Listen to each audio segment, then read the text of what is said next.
Warringah. Thank you, Madam Deputy Speaker. The government's response to the final report of the Royal Commission into Aged Care Quality and Safety in May in 2021, in its response, it assured us that the respect for senior Australians is and must be a national priority. And yet here we are with Australia's aged care system in deep crisis. The lack of access to home care packages hurts older Australians and their families. Meanwhile, our hospitals will remain overcrowded, our nurses overstretched and our seniors left without the care they deserve.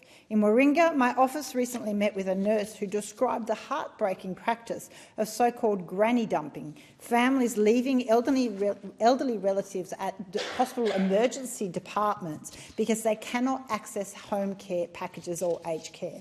More and more seniors turn up to emergency departments with non-urgent needs because it is the only way for them to get help.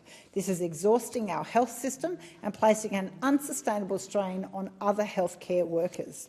At the centre of this crisis is the lack of home care packages. The purpose is to ensure that people can stay at home for longer with the care they need.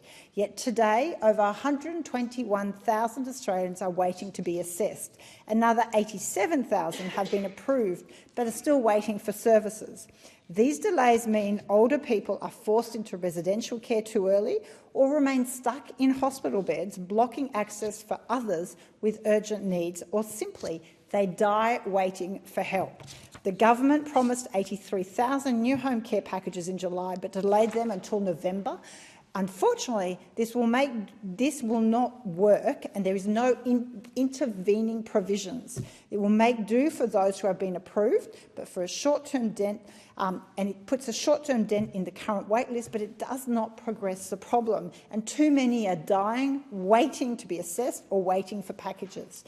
There's no sense economically. It leaves families across so many areas desperate for support.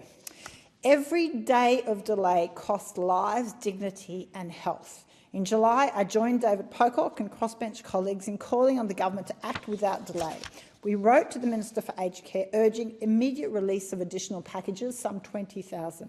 This is not just about packages. It is about people, the dignity of older Australians and the well-being of their families and communities.